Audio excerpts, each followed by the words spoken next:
To use pointers successfully, we need to understand the use of two special operators. We have an ampersand, and we also have the asterisk. The ampersand operator returns the address of the variable that follows it.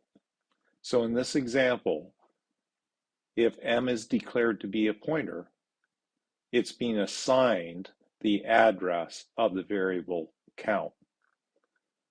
The ampersand operator calculates the starting address of where the variable count is stored in memory. If count was a 4-byte variable,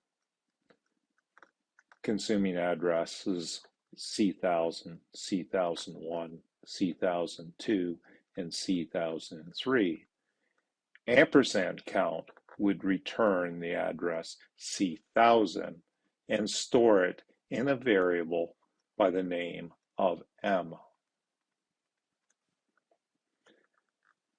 The ampersand has nothing to do with the contents of this actual variable. Inside this variable could be all binary zeros, could be all binary ones, it could be a random set of ones and zeros. The ampersand operator does not care what is inside those 4 bytes of memory. It simply calculates the starting address and returns it so it can be assigned into the variable called M. If count was a variable of type char, count would consume 1 byte. If the variable was defined to be of type char and it had the value 10 in it, and the variable count at this time was stored at the address 1000, ampersand count would return 1000 and store it into the variable called M. We say that M is assigned the address of count. This is very similar to the scanf function, where when we ask to scan in a float, we may provide the starting address of some float variable.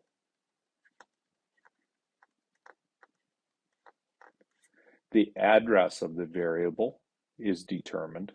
It is passed into scanf where it is received, and then scanf goes to that address, interprets the characters being typed in, converts it into a floating point notation, and stores it into that space of memory starting at the address supplied.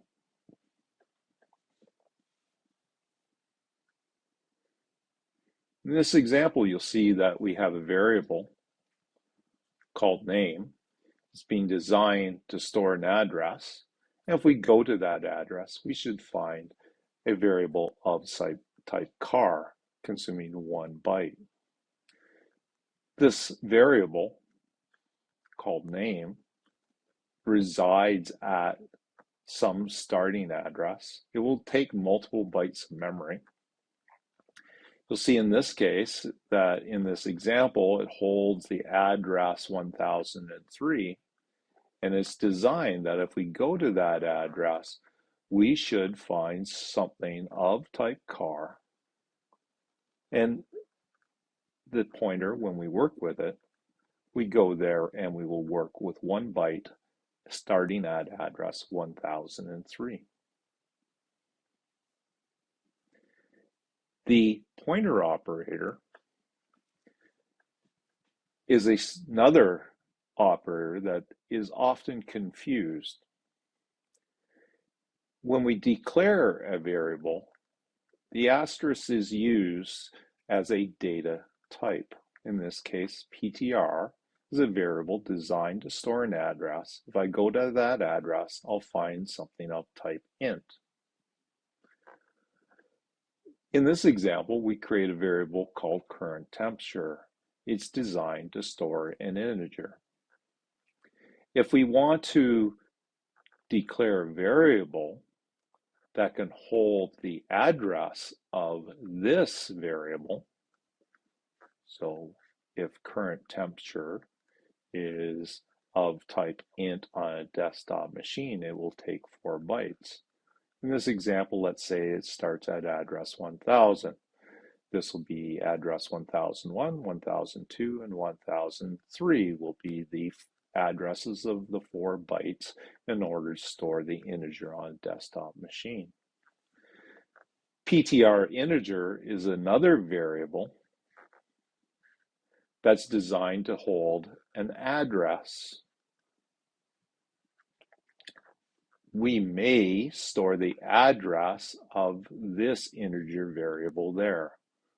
It's designed to hold the address 1000. If we go to that address, we'll be dealing with 4 bytes. In this example, we show that current temperature has been initialized with the value 60. So within these 4 bytes, a binary pattern is stored that represents the decimal number 60. In this example, we show that the address of current temperature, the 1000, is being assigned into the variable PTR integer. PTR integer is a variable designed to store an address. If we go to that address, we'll find an integer. In this case, the 1000, the starting address is determined, and a copy of that address is moved into the variable.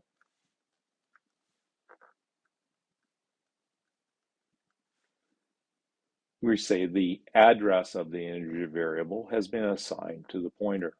PTR integer now knows where that variable lives.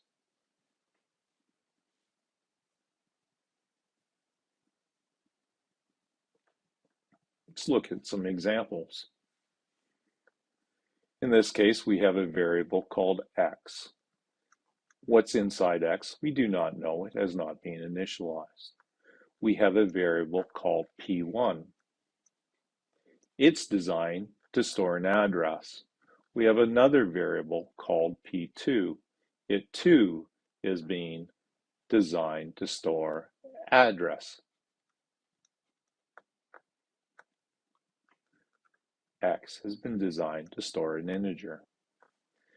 In our next line, the address of x is assigned to p1. In this example, let's say that the variable called x has been located at address 2000. If it's 4 bytes, 2001, 2002, and 2003. The starting address of x is calculated and assigned into P1.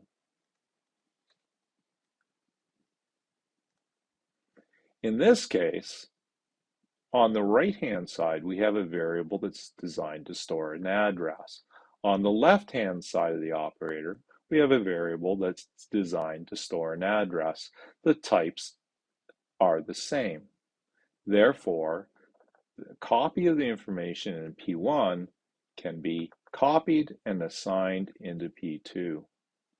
Now both P1 and P2 point to the same spot in memory. In this case, when we print out P2, the data at P2 is fetched and it formats it as an address. In other words, it prints out the hexadecimal address of the value stored in P2, in this case 2000.